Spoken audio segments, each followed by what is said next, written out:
The 7 Years' War has begun. Backed only by Britain after attacking Saxony, Prussia finds itself surrounded and operating on interior lines against nearly all of Europe for survival.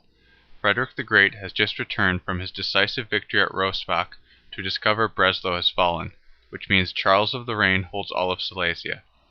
Frederick has unexpectedly marched his army against the Austrians, rather than settle into winter quarters. Charles has won a heated debate in the Austrian camp, and now marches out to meet the Prussians.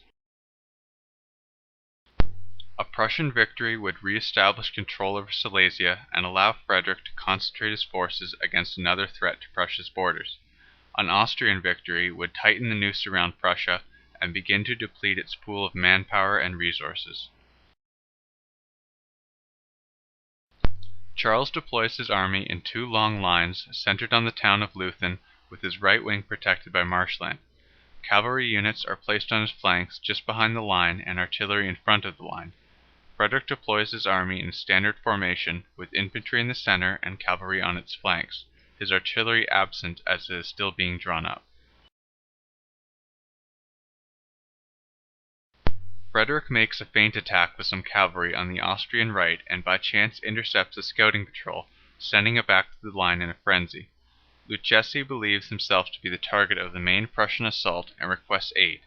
Charles, lacking effective reconnaissance, shifts his cavalry reserves to meet this apparent threat.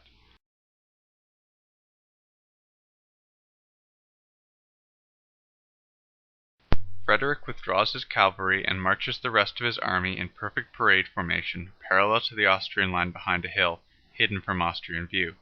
Charles sends no scouts because he still anticipates an attack on his right.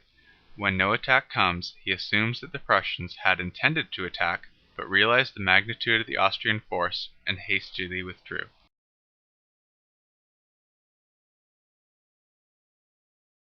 The Prussians suddenly reappear on the Austrian left and begin to roll up the Austrian line. A determined attack by an Austrian cavalry unit halts the Prussians for a moment before being swept away by Weddell's infantry and cavalry. Nadasdy desperately requests reinforcements, but by this time the Austrian reserves are all on the right.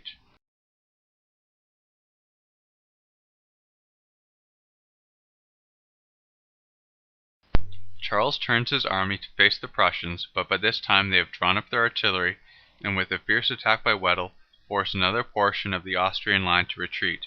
Charles's army is in complete disarray, so he packs as much infantry as he can into Leuthen to gain time to recall his cavalry and form a new line above the town.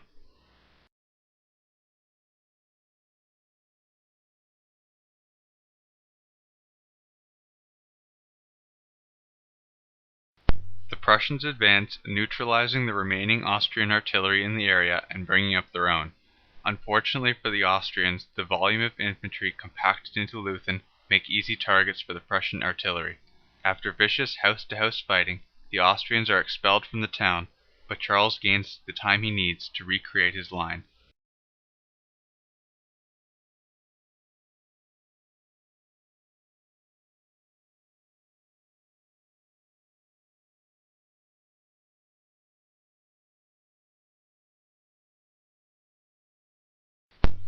Charles attempts to pin down and then surround the Prussian units in Leuthen, but Frederick orders his artillery to set up on a small ridge. This artillery lays down a murderous barrage and forces another Austrian withdrawal, while Charles has at last readied his right-wing cavalry for an attack.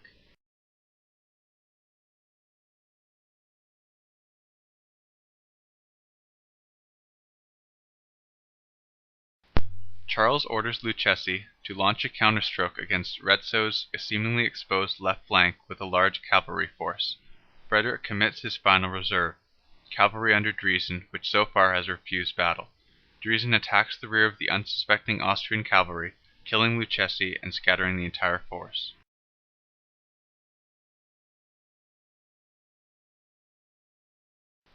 Frederick pins the Austrian front with Retzow's infantry and attacks its right flank and rear with Driesen's cavalry. Charles sees his right flank as hopeless and orders a general retreat, giving the field to Frederick.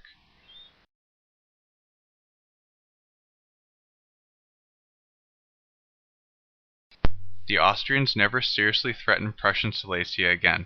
Their disastrous defeat at Leuthen opened Austria up to Prussian invasion, although it did not succeed. Nonetheless, Frederick's triumph at Leuthen helped him survive the first few years of the war against many superior foes. This animation was created and narrated by Jonathan Webb. For more great battles, visit www.theartofbattle.com.